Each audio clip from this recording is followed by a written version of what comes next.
Hello. आज हम बात करेंगे इंटरमीडिएट की प्रोज की बुक के first lesson a girl with a basket के क्वेश्चन आंसर के बारे में। तो देखिए, इसके क्वेश्चन आंसर जो मोस्ट इंपोर्टेंट क्वेश्चन आंसर है वो ही मैंने यहाँ पर लिए हुए हैं। तो पहला क्वेश्चन है हमारा, where was the writer going. Where was the writer going, लेखक कहाँ जा रहा था। तो ये क्वेश्चन आंसर है इनके 30 वर्ड्स में, अबाउट 30 वर्ड्स में लिखने को आते हैं। तो 30 वर्ड से ज्यादा नहीं होने चाहिए। अब जितना भी हमारा आंसर बने उतने में ही, अगर किसी प्रश्न का आंसर हमारा 1 या 2 लाइन में बनता है तो वो भी हमारा पूरा रहता है। तो ये नहीं कि ये छोटा है, इसमें 30 वर्ड्स नहीं है, तो ऐसा कुछ नहीं है, 30 वर्ड्स तक होना चाहिए। आप देखिए, वेयर वाज, फर्स्ट क्वेश्चन है where was the writer going, लेखक कहाँ जा रहा था। The writer was going Delhi to Bareilly Ranikhet. The writer was going Delhi to Ranikhet, लेखक दिल्ली से रानीखेत जा रहा था। He was going to Bareilly by train. He was going to Bareilly, Bareilly तक वो ट्रेन के द्वारा जा रहा था। And then Ranikhet by car, और उसके बाद रानीखेत तक कार के द्वारा। तो ये था हमारा फर्स्ट की लेखक कहाँ जा रहा था, हमें बताना है। लेखक दिल्ली से रानीखेत जा रहा था, वो बरेली तक रेलगाड़ी से जा रहा था, और उसके बाद रानीखेत तक कार से। सेकंड क्वेश्चन हमारा, what did the writer do to get a feel of the pulse of nation. What did the writer do, लेखक ने क्या किया, to get a feel of the pulse of the nation, राष्ट्र के प्रति लोगों की भावना को देखने के लिए लेखक ने क्या किया।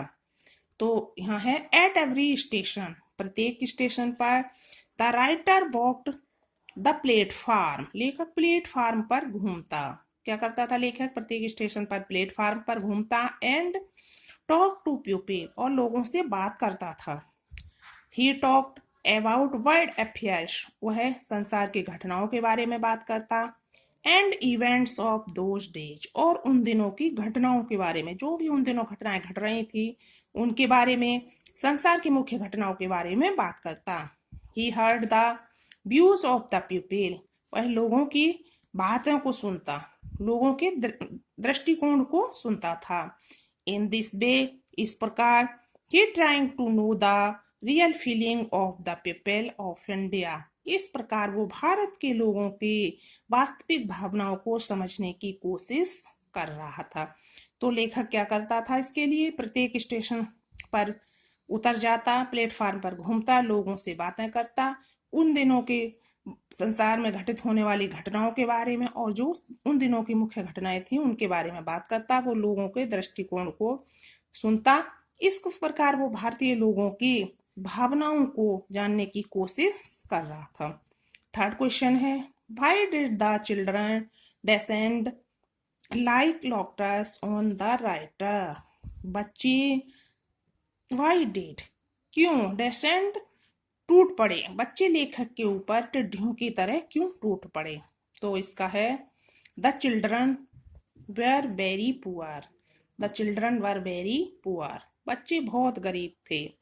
दे were complete compelled to earn their food, they were compelled, वो मजबूर थे, टू अर्न दियर फूड, अपने भोजन के लिए पैसे इकट्ठे करने के लिए, तो मजबूर थे अपने भोजन को जुटाने के लिए। बाई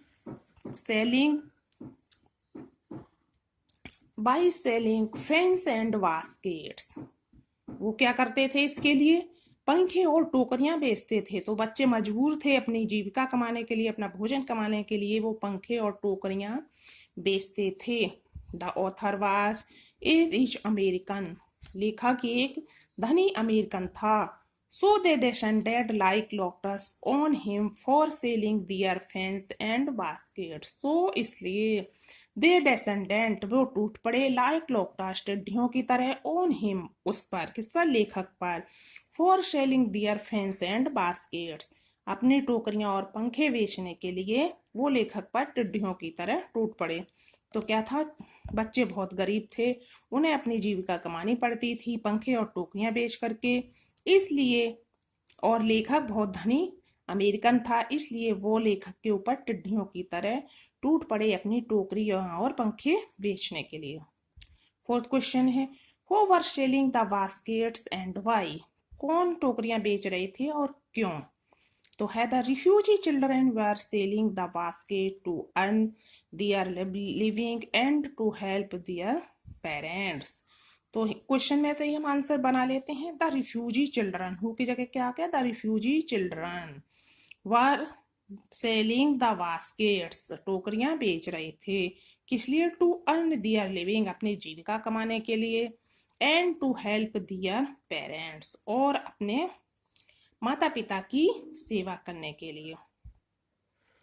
नेक्स्ट क्वेश्चन है, what things did the author William C Douglas buy, what things did the author William C Douglas buy from the refugee children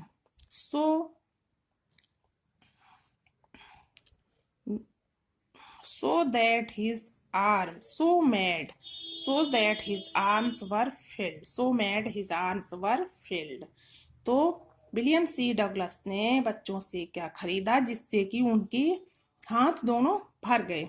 तो है the author what one टिनी basket, लेखक ने खरीदी वन टिनी बास्केट, एक छोटी टोकरी, one fruit basket, एक फल रखने की टोकरी, a beautiful waste paper basket, एक सुंदर रद्दी कागज रखने की टोकरी, ए लवली स्विंग बास्केट, एक सिलाई का सामान रखने की सुंदर टोकरी, एंड फ्यू फैंस, और कुछ पंखे, these things made his arms full, इन चीजों से उनकी भुजाएं भर गईं, उनके हाथ भर गए। तो क्या क्या खरीदा लेखक ने? वन टिनी बास्केट, एक छोटी टोकरी, एक फल रखने की टोकरी, एक सुंदर रद्दी कागज रखने की टोकरी, और एक सुंदर सिलाई का सामान रखने की टोकरी, और कुछ पंखे खरीदे जिससे उनके हाथ भर गए। अगला है, what made the author realise that he had given offence by extending to the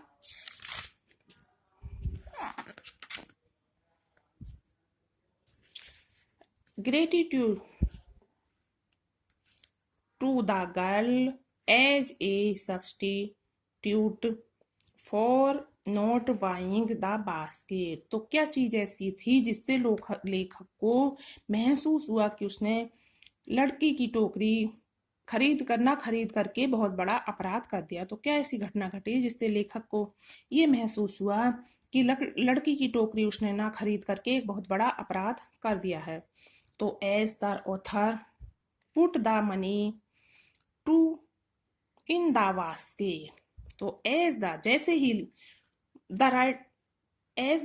जैसे ही लेखक ने put the money in the basket, धन टोकरी में रखा, जैसे ही लेखक ने धन टोकरी में रखा, द गर्ल रेस्ट हर चिन, लड़की ने अपनी ठोड़ी ऊपर उठाई, अपना सिर मतलब ऊपर उठाया, took out the money from the basket, took out the money, पैसे खरीद उठा लिए, फ्रॉम द बास्केट, टोकरी में से, उसने अपनी ठोड़ी ऊपर की, टोकरी में से पैसे उठाए, and return to him with pride and graciousness, और उसे वापस कर दिए, विद प्राइड गर्व, एंड ग्रेशियसनेस, और विनयशीलता के साथ।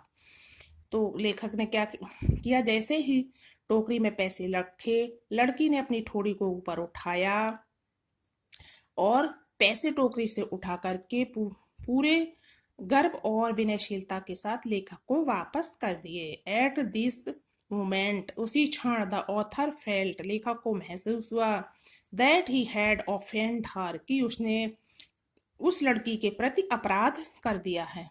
तो लेखक को कब महसूस हुआ उसने अपराध कर दिया? जैसे ही उस लड़की को उसने पैसे दिए, टोकरी में रखे, लड़की ने अपनी ठोड़ी को ऊपर किया, टोकरी में से पैसे उठाए और पूरे सम्मान और विनयशीलता के साथ लेखक को पैसे वापस कर दिए, जिससे लेखक को महसूस हुआ कि उसने लड़की के प्रति अपराध कर दिया है। नेक्स्ट क्वेश्चन है, why did the writer William C Douglas fall in love with India? लेखक विलियम सी डगलस को भारत से प्रेम क्यों हो गया? तो ही फाउंड, उन्होंने महसूस किया, उन्हें लगा, that the Indians are honest, कि भारतीय कैसे हैं, ऑनेस्ट हैं, डिलीजेंट हैं एंड डिसेंट हैं। डिसेंट माने अच्छे, डिलीजेंट अपनी बात को मनवाने वाले। लेखक को महसूस हुआ, लेखक ने पाया भारतीयों के अंदर ईमानदारी, अपनी बात को मनवाना और डिसेंट अच्छी प्रवृत्ति। They have passion for their independence, उनके अंदर अपनी स्वतंत्रता के लिए एक भावना है, आत्मसम्मान की भावना है उनके अंदर। पैशन माने भावना रखते हैं, वो इच्छा है, बहुत अधिक स्वतंत्रता के वो इच्छुक हैं। एंड सिटीजनशिप, और नागरिकता, वो स्वतंत्रता और नागरिकता के बहुत अधिक इच्छुक हैं, बहुत अधिक सम्मान करते हैं। So the writer fall in love with Indian people, इसलिए लेखक को भारतीय लोगों से प्रेम हो गया। तो लेखक को क्यों भारतीय लोगों से प्रेम हुआ? उनकी ईमानदारी, उनके कर्तव्य निष्ठा और उनकी विनयशीलता को देख करके लेखक को भारतीय लोगों से प्रेम हो गया। तो ये थे हमारे question answer a girl with the basket के। इस तरह ये हमारा लेसन कंप्लीट हो गया है। अब वीडियो आपको पसंद आया हो तो इसे लाइक कर दें, अपने फ्रेंड्स के पास सब्सक्राइब कर दें और अधिक से अधिक लोगों को चैनल को सब्सक्राइब करने के लिए कहें। थैंक्स।